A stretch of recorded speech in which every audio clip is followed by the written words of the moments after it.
तर मॅडम सगळ्यात पहिलं खूप खूप स्वागत आहे तुमचं आमच्या चॅनलमध्ये आणि खूप खूप अभिनंदन की नवीन चित्रपटासाठी. थँक्यू. मोठी स्टार कास्ट आहे आणि आपण पण त्याच्यामध्ये काम करत आहात. काय सांगाल काय नवीन चित्रपटामध्ये घडलेलं आहे जे प्रेक्षकांना पाहायला? आजच आमचा अलीबाबा आणि 40शीतले चोर या फिल्मचा ट्रेलर लॉन्च झालेला आहे आणि खरं तर ट्रेलर बघूनच तुम्हाला अंदाज येईल की चित्रपट साधारण काय असू शकतो.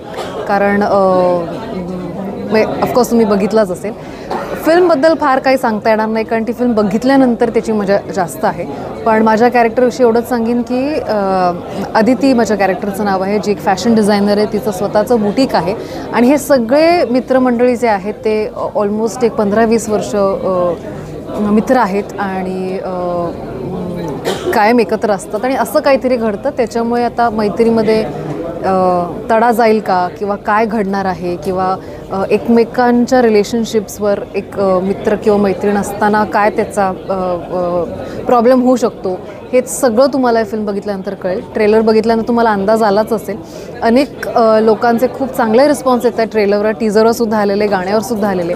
सो 29 मार्चला 29 मार्चला हा चित्रपट तुमच्या जवळच्या चित्रपटगृहामध्ये येणार आहे. नक्की जाऊन बघा. ज्या प्रकारे स्टेजवरती गप्पा रंगलेली की दिसतं तसं नसतं किंवा काही तुम्हाला वाटते तेही असू शकतं किंवा नाही वाटू शकतं, म्हणजे या सगळ्या गोंधळामध्ये कसा हा चित्रपट प्रेक्षकांना आवडणार आहे आणि कशा प्रकारचं मनोरंजन तुमचं करणार आहे? मला वाटतं ट्रेलर टीजरमध्ये आम्ही एक प्रकारची क्युरिओसिटी ऑलरेडी तयार केलेली आहे तुमच्या सगळ्यांमध्ये.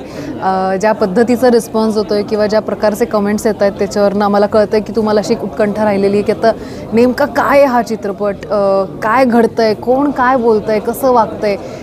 सो चित्रपट जाऊन बघा. आय एम शुअर तुम्ही कोणीही डिसअपॉइंट होणार नाही. तुम्हाला हा चित्रपट नक्की आवडेल. आम्हाला ॲक्टर्स म्हणून बघताना तयार झाल्यानंतर आम्ही चित्रपट जेव्हा बघितला तेव्हा आम्हाला मजा आली. तर प्रेक्षक म्हणून मला खात्री आहे की तुम्हाला नक्कीच येईल. एवढी मोठी स्टार कास्ट आहे, एवढे मोठे दिग्गज कलाकार आहे. उमेश कामत आहे, सुबोध भावे सर सुपरस्टार, तुम्ही आहात, आनंद इंगळे सर आहात. किती मजा आली सगळ्यांसोबत काम करता आणि काय एखादा सेटचा किस्सा वगैरे सांगायला? फारच मजा आली. म्हणजे ॲक्च्युली फक्त मधुरा जर सोडली तर मी बाकी सगळ्यांबरोबर आधी काम केलेलं आहे. अतुल आणि आम्ही एक मालिका एकत्र केलेली आहे. सुबोध आणि माझा हा 5वा चित्रपट एकत्र आहे.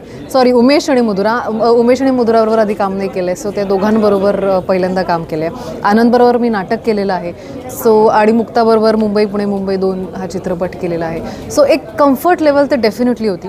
जेव्हा दोघांचे सीन्स होते तेव्हा एवढी काही गडबड नसायची, पण जेव्हा आम्ही 7 जणांचे एकत्र सीन्स असायचे तेव्हा खरी धमाल यायची.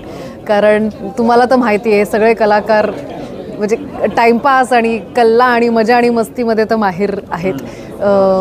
पण तेवढीच मजा शूट करताना आली आम्हाला, कारण खूप इंटेन्स सीन्स पण होते, महत्त्वाचे सीन्स होते आणि मजा मस्ती बाजूला. पण कलाकार म्हणून जेव्हा आम्ही काम करायला लागतो तेव्हा सगळे फोकस्ड आणि कॉन्सन्ट्रेट करतात. So it was a fun experience. काय सांगाल ज्या प्रकारे आता तुम्ही म्हणाल की फॅशन डिझायनरचा तुम्ही एक रोल प्ले करत आहेत, कसा हा रोल तुमच्या पत्रात पडला आणि कशी कास्टिंग झाली त्या रोलची, थोडंसं त्याच्याबद्दल? फॅशन डिझायनिंगचं फार काही महत्त्व नाही आहे या चित्रपटामध्ये. चित्रपट नात्यांबद्दल आहे आणि त्यांच्या रिलेशनशिप्स त्याच्याबद्दल आहे. पण तुम्ही जसं प्रत्येका कॅरेक्टरच्या पुढे एक स्लेट लावलेली असते, त्या कॅरेक्टरचं नाव, त्याचा गुन्हा आणि वय. सो असं लिहिलेलं आहे आणि 40 जरी असलं तरी प्रत्येकाचं वय 40+2, 40+3, 40+6, 40 काही आहेत. तसं माझं 40-2 आहे. सो या सगळ्यांमध्ये सगळ्यात लहान मी आहे आणि असं ते वय वाढत जातं चित्रपटामध्ये. सो कास्टिंग करताना वन फाईन डे आदित्याचा फोन आला की आपण हा चित्रपट करतोय अलीबाबा आणि 40शीतले चोर, तर तू करशील का? तर मला असं झालं की ओके, इंटरेस्टिंग असेल, का नाही. सो येस, मला त्यांनी स्टोरी ऐकली. ऑफकोर्स नाटक तर आपण बरेच जणांनी बघितलं आहे, पण पिक्चरमधल्या कुठल्या पार्टसाठी मला त्यांनी फोन केला होता मला माहिती नव्हतं. स्टोरी ऐकल्यानंतर मला खूप इंटरेस्टिंग वाटलं आणि मी फिल्म केलं. चित्रपटाचं सब्जेक्ट नाटकाकडनं घेतलेलं आहे, तर काय सांगाल की चित्रपटाच्या दृष्टिकोनाने किती बदल करण्यात आला आहे किंवा आजच्या ऑडियन्सला आवडेल म्हणून किती त्यांना दृष्टिकोनात ठेवून या चित्रपटाला बनवण्यात आलं? डेफिनेटली बदल करण्यात आला आहे, कारण जेव्हा आपण एखादं नाटक करतो तेव्हा त्याची प्रस्तुती खूप वेगळी असते आणि जेव्हा आपण चित्रपट या माध्यमात जातो तेव्हा त्याचं टेकिंग, त्याचं अप्रोच हा खूप वेगळा असतो. सो त्या पद्धतीचं थोडंसं इथे तिथे केलं गेलेलं आहे.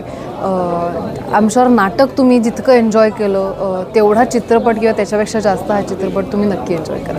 थँक्यू. आणि फायनली या भेटीला 29 तारखेला चित्रपट येते, काय आपली असेल? आम्ही खूप एक्सायटेड आहोत, कारण ज्या पद्धतीचा रिस्पॉन्स आम्हाला लोकांकडनं मिळतो आहे, आमची अपेक्षा तुमच्या सगळ्यांकडनं खूप वाढलेली की तुम्ही सगळे जाऊन हा चित्रपटगृहामध्ये बघाल. त्यामुळे 29 मार्चला आमचा चित्रपट अलीबाबा आणि 40शीतले चोर तुमच्या भेटीला येतो आहे. त्यामुळे नक्की बघा आणि आम्हाला कळवा तुम्हाला कसं वाटतं चित्रपट. Thank you so much. थँक्यू.